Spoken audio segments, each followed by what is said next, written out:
Ada pejabat yang arogan, anti kritik, dan maunya menang sendiri. Padahal kinerjanya jelek, ditambah korupsi pula. Tapi orang itu nongol terus ya di pemerintahan. Ada aja di periode manapun orang itu pasti ada. Fenomena tersebut menunjukkan feodalisme masih mengakar kuat di Indonesia. Kenapa feodalisme mengakar kuat? Karena memang dipelihara. Kenapa nggak bisa hilang? Karena masyarakat kita, dalam tanda kutip, itu males mikir atau menggunakan logikanya. Nerima-nerima aja apa yang udah ada dan jadi tradisi. Karena mikir itu capek mungkin ya. Ya udah, jalanin aja yang ada. Ngapain repot-repot gitu mungkin. Feodalisme ini jadi salah satu faktor yang ngebuat kenapa kita nggak maju-maju. Lah kok gitu? Ya karena dalam feodalisme etika Pak memiliki kedudukan yang lebih tinggi dibandingkan dengan kebenaran. Di negara yang mengedepankan etika daripada kebenaran, maka sebagus apapun sistemnya, sistem itu akan rontok. Karena ulah orang yang menjalankan sistem tersebut. Contoh simpelnya gini, misalnya udah disusun suatu peraturan atau kebijakan yang bagus dan menguntungkan rakyat. Tapi kalau gara-gara menjalankan kebijakan atau peraturan tersebut bisa mengganggu kepentingan segelintir orang atau golongan yang dilalahnya, golongan atau segelintir orang itu ternyata menjadi pendukung utama si pejabat waktu pemilu atau pilkada. Jadi ujungnya kebijakan yang harusnya bisa memberi manfaat ke masyarakat luas diubah jadi kebijakan yang hanya menguntungkan segelintir orang atau golongan. Disitulah etika bermain, dan hasilnya adalah perilaku politik balas budi. Satu contoh lagi, misal dalam pendidikan. Di sekolah yang saya alami sendiri ya waktu SMA, waktu itu ada pertanyaan, di mana sih letak Candi Borobudur? Kalau saya jawab di Magelang. Guru ini ngotot, jawabannya itu Jogja, katanya Yogyakarta. Di situ si guru ketawa sinis, mungkin menutupi kesalahannya atau memang dia itu nggak tahu. Guru itu ketawa terus diikutin sama murid-murid lain, seolah-olah mengintimidasi. Apa saya berani ngelawan guru untuk adu argumen? Ya enggak, karena di pikiran waktu itu nggak sopan kalau ngelawan guru. Karena budaya feodal juga udah ngerongrong dunia pendidikan, maka logika dan kebenaran akan susah berkembang Pak. Jadilah kita dibentuk jadi seorang terdidik yang kurang inovasi, kurang nalar kritik. Ujungnya terbentuklah angkatan pekerja yang non-skill dengan upah rendah. Kejadian dalam video berikut ini menggambarkan salah satu dari sekian banyak contoh feodalisme yang ada di dunia pendidikan. Cekidot. Soalnya ini kamu ini sudah orang-orang udah pada ngeliat kamu yang ngambil tuh, kok kamu masih bisa bilang bukan, enggak. Tasnya juga nggak mau digeledah. Tinggal aku iya gitu. Berarti habis ini nggak usah sekolah lagi, langsung kemasin bajunya ya. Ya ini di depan ibu-ibu gurunya ini. Gak apa-apa, ini dikirim ke mama kamu ya. Nggak usah sekolah lagi, kemasin bajunya. Habis itu jangan sekolah di sini lagi ya. Oke, udah nggak perlu kesepakatan dari kamu, nggak perlu kesepakatan dari orang tua kamu. Ini sudah banyak saksinya ya. Jelas ya di video itu sang guru mengintimidasi muridnya, dituduh mencuri. Tapi murid itu diem aja, mungkin nggak ngaku. Ujungnya si guru ini berlaku otoriter.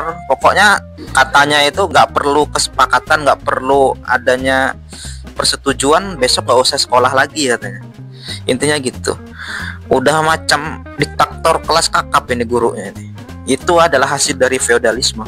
Rakyat menengah sekalian, sebelum kita bergerak jauh lagi ya menguliti fenomena feodalisme di aspek yang lain, ada baiknya kita tarik dulu ke akarnya. Sebenarnya apa sih feodalisme?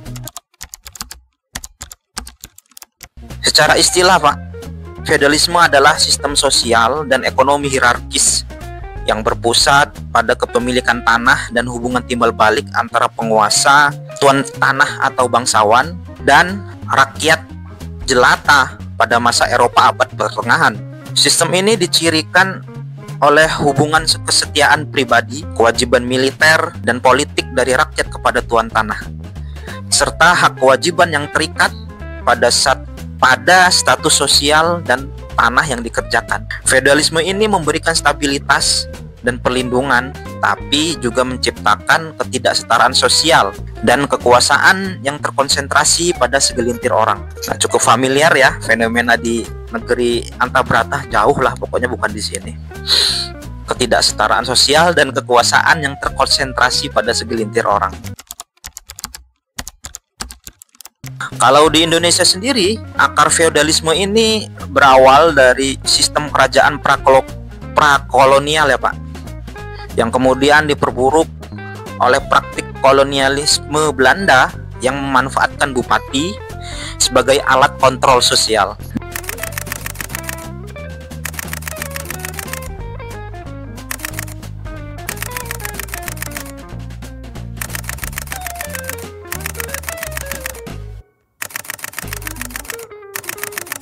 Dan diteruskan hingga era pasca kemerdekaan dalam bentuk birokrasi, elit politik, dan pola pikir masyarakat yang cenderung mengedepankan patronase.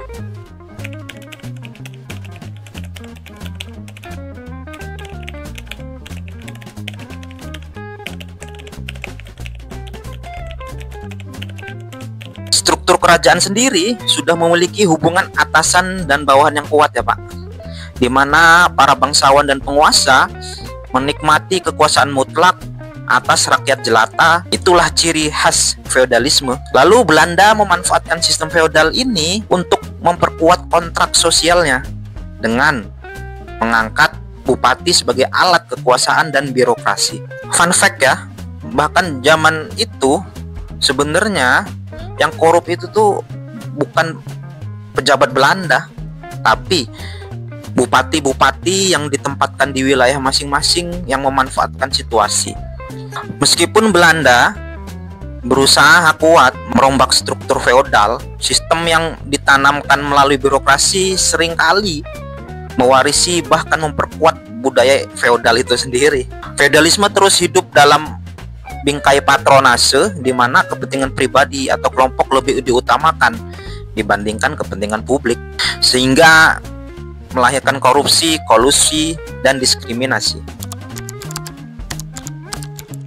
Saking mendarah dagingnya feodalisme di segala aspek seperti politik, ekonomi, budaya, sampai pendidikan di Indonesia, pasti ada aroma-aroma feodalnya Pak. Wah, rakyat menengah sekalian, mudahnya fenomena-fenomena seperti ini bisa digambarkan dalam segala aspek ya. Misalkan dalam politik, itu contohnya ada dinasti politik. Nah, politik dinasti atau dinasti politik ini anak kandung feodalisme. Kekuasaan raja diwariskan ke anak atau saudaranya. Kalau di demokrasi modern sekarang, harusnya jabatan yang diperoleh lewat kompetisi yang adil, tapi karena politik dinasti, akses dan peluang rakyat biasa jadi sangat kecil Pak. Lalu contoh selanjutnya, situasi di mana terlalu mengkultuskan sosok. Pengkultusan sosok ini atau personality cult adalah fenomena ketika seorang tokoh, biasanya pemimpin politik, militer, atau tokoh agama, dipuja secara berlebihan, seolah-olah ia nggak pernah salah, selalu benar, dan lebih tinggi dari orang biasa. Familiar kan? Sosoknya itu bukan hanya dihormati, tapi dipuja hampir seperti figur suci. Kritik dianggap menghina Pak, meskipun jelas ada kesalahan. Lalu selanjutnya dalam bidang agraria atau pertanahan, menurut data BPN, kurang lebih 1% penduduk Indonesia menguasai lebih dari 50% aset tanah produktif. Elit politik, konglomerat, dan korporasi besar menguasai lahan luas. You name it, banyak itu Pak, nggak perlu disebutin satu-satu. Lalu selanjutnya dalam bidang birokrasi, itu biasanya pelayanan publik lambat Ya, pelayanan publik lambat ini kan lahir dari akar feodalisme juga. Kalau diperhatikan, pejabat-pejabat kita atau pelayan publik kita itu banyak fokusnya malah melayani atasan, Pak, daripada melayani masyarakat. Terus sibuk sendiri sama urusan internal dibandingkan publik. Seolah-olah warga yang butuh pelayanan publik itu harus mohon-mohon ke birokrat, mirip rakyat feodal zaman dulu minta izin tuannya. Kalau nggak ada uang rokok, urusan nggak lancar, Pak. Lalu bidang hukum itu biasanya ada dalam tanda kutip ya, titipan kasus dari orang berkuasa. Titipan kasus ini istilah ketika orang berkuasa, entah itu pejabat, elit politik, aparat senior, atau orang kaya dengan koneksi, mengatur jalannya hukum dengan menitipkan atau menghentikan sebuah perkara, dengan menitipkan arahan pada polisi, jaksa, atau hakim.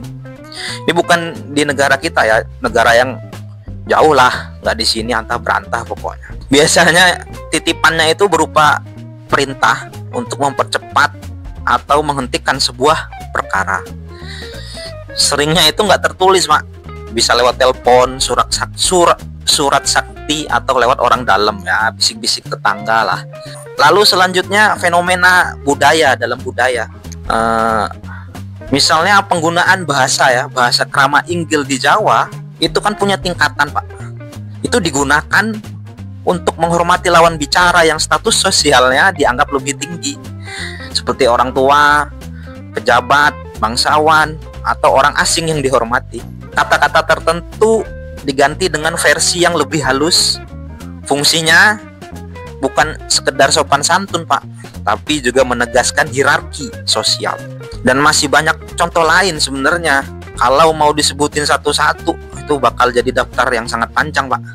Rakyat menengah sekalian, untuk melawan akar feodalisme diperlukan pendidikan yang menekankan hak asasi manusia, Pak, dan nilai-nilai kesetaraan sejak kecil, baik itu di sekolah ataupun keluarga.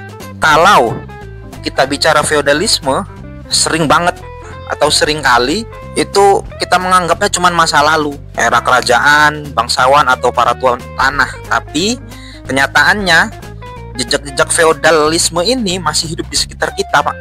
Di sekolah, di kampus, di birokrasi, bahkan dalam tata cara berbahasa dan berinteraksi sehari-hari.